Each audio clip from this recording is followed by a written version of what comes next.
Yo guys, it's the summer of Big Biz. Yann Bisseck once again coming up with a goal, big performance. It really is his summer. This pre-season tour is all about Bisseck. Inter 1, PISA 1. Quick match reaction. I didn't get to watch the full game. I watched some bits of the first half and I missed the second half really. You know, we haven't got to that stage yet where, you know, this is pre-season. You know, if I got time to watch a game, I'll watch it like the previous one, but this one not really, wasn't, you know, too crazy by it. Inzaghi versus Inzaghi, you know, Simone versus Pippo. Simone continues his unbeaten streak against his brother. Not really too much to talk about. It seemed like a pretty bland friendly, you know. I watched the highlights this morning. I saw the stats. Inter had over 60% possession, so it looks like one of those games with Pisa happy to sit back, frustrate Inter, and Inter a front two, guys, of Salcedo and Correa. I mean, even when Correa was a good player, that's still not a good front two, because that's basically not two strikers. You got two false strikers, because Eddie Salcedo is not really a striker either. He's like a winger, second striker. But now both of those guys, Eddie Salcedo has not even been good enough for like some Serie B teams on his loans. Correa is basically an ex-footballer now. He's completely lost all of his abilities. Even in pre-season now, it seems like, you know, like he can't even take. This could be like, you know, a miracle could happen now if he like showed a bit of form, because you know Inzaghi still probably loves him and would trust him if, you know, he shows something, but he can't show nothing right now anymore. So basically we played without a front two because of Taremi's injury, which is obviously a concern. If you don't know the news, they're talking about Taremi potentially missing Inter's first game of the season against Genoa, which is not good.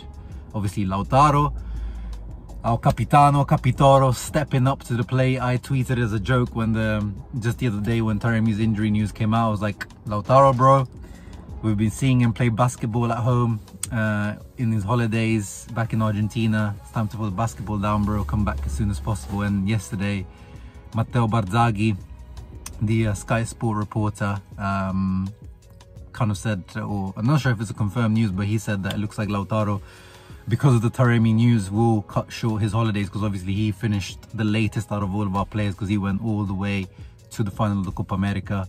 Deservedly needs to rest, replenish, but he might not get a chance to do that because we need him back if Taremi's out, because Arnautovic came on. He's obviously, I mean, he's already not well liked by the Inter fan base mostly, but he's off form right now because he came back and then he was out with the flu, I think it was, with a fever.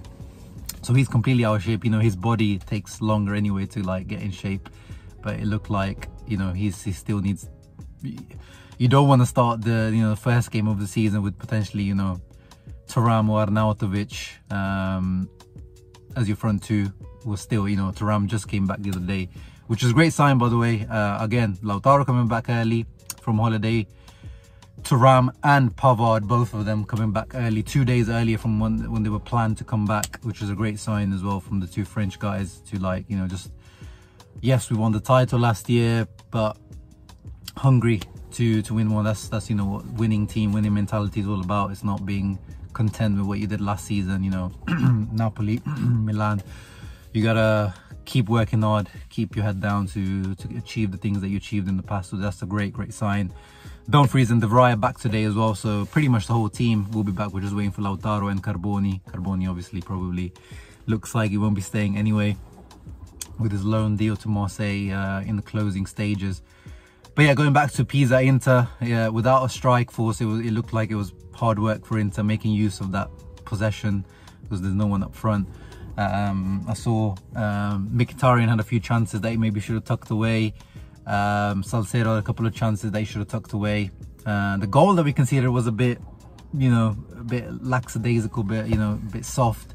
I saw people blaming Josep Martinez for that goal, but I don't really know what he could have done. I know as soon as you see an Inter goalkeeper not move, do as a statue move, or like, you know, the mannequin challenge, you have PTSD of Handanovic. I saw people making fun of Martinez but I don't really see what he could have done there. The guy backheeled it into the post, and then, you know, a guy came in and tapped it in. But he did look shaky. I saw the one highlight where he came out, tried to claim a cross and completely missed it, and they should have scored from that. So there's definitely still improvement to be done. Again, with Jose Martinez, we did the scout report. You know, Julio, the guy that came on, he was talking about him in glowing terms. I wasn't really convinced by this signing. I felt like we could have saved that money and done another Aldeiro-like deal for a backup goalkeeper and used that money for what I think, you know, we need that striker really up front. But you know, that's what Inter went for. So continue to have faith in Martinez, but Sommer is back anyway and he'll be playing most of the games for sure.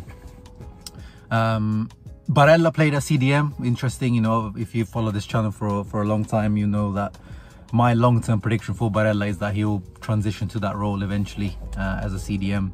But he's in the first highlight of the game, I saw that he was very soft and lackadaisical with like a little touch that led to one of their shots and goal. Like, if you don't even play CDM, he's got definitely the technical and IQ to play it there, but you can't dilly-dally when you're playing CDM. If you got a ball, you either make, you know, clear it, or, you know, make a solid touch and pass it on. You can't be trying to do fancy flicks and touches when you play that position. Zielinski still doesn't look like he's really affecting games at the moment. He still looks like he's a little bit behind in terms of his physical fitness at the moment. Or yeah, I want, you know, I'll wait, you know, till the actual season starts, but I want Zielinski to be a bit more hungry when he's like, you know, show a bit more hunger in this to take this, because if he plays like this, he's not really going to take Mkhitaryan's spot anytime soon if he plays like this. But again, it's pre-season. Speaking of Frattesi, he came on, he looked like he was hungry. Came on, I saw that he had, you know, a great opportunity, fake shot, left foot shot on goal, and then there was an amazing move they did to took the ball, beat two guys in midfield, and I was a bit greedy and tried to shoot on goal instead of passing to Mkhitaryan. But that's what I want to see from Frattesi. You know, that's, none of our other midfielders have got what Frattesi has, that ability. Well, maybe Zielinski a little bit now, but you know, he's got dribbling ability, not in short spaces, but that, like, you know, if he's got open space, Frattesi is deadly. And of course, that goal scoring ability that Mkhitaryan just seems to have forgotten how to score now. And yeah, of course, we talked about Bisseck. Let me know how Acerbi was, because I didn't see in the highlights, but I saw comments on Twitter saying that Acerbi looks dusted and he looks really slow. But obviously he's been out for a few months, and obviously he's what, 35, 36, coming back from injuries. I'm sure it takes longer and to get back into shape. But yeah, let me know how Acerbi looked yesterday. I'm interested to see how. Yeah, it looks like we are going into another season with Acerbi and De Vrij as our starting two centre back. So it is what it is. It is what it is. I still hold some hope that maybe we manage to get a long-term centre back there. And then Kamate again as a right wing back, but Dumfries is back now, and I think that experiment will be over. That boy. I know there's been rumours that Kamate might stay, and you know, Inter have been impressed, and Inzaghi's been impressed. But that Kamate, if you watched him in the Primavera, he's a proper winger. He likes cutting in, scored. I think he was the top scorer for the Primavera last year, if I'm not mistaken, or one of the top scorers. Very much of a goal threat. Obviously, you know, when you're that young, you can change your position, but you know, you can see he's a right wing back, left-footed, but he wants to cut in.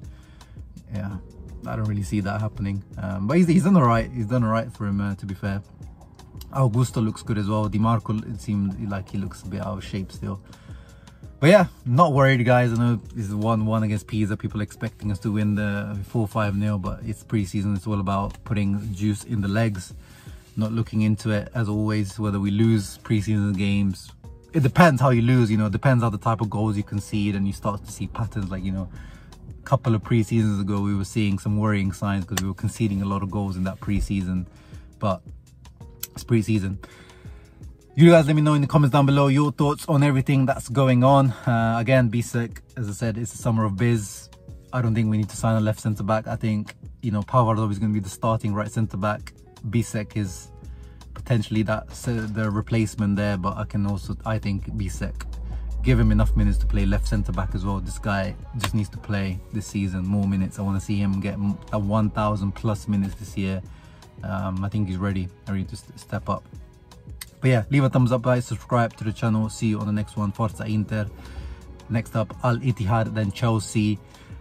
Chelsea at Stamford Bridge in London, which I want to go to it, but this might sound like, oh, you know, I'm being a cheap Indian, but tickets for a pre-season game are £40+ for the cheapest tickets. It's crazy for a pre-season game. Like a few years ago, I went to watch Inter Sheffield United. I think it was the last Spalletti season, I think the tickets were like £5. Like, that's a pre-season game. It's like, I don't care that it's in Stamford Bridge and it's against Chelsea. It's still a pre-season game. It's not going to be a great watch. I do want to go and link up with, you know, the Interclub London boys and maybe shoot some content, but I haven't decided whether I'm fully going yet. But yeah, either way, regardless, we'll be watching that game. Keep a look on the channel. Ciao ragazzi, forza Inter sempre.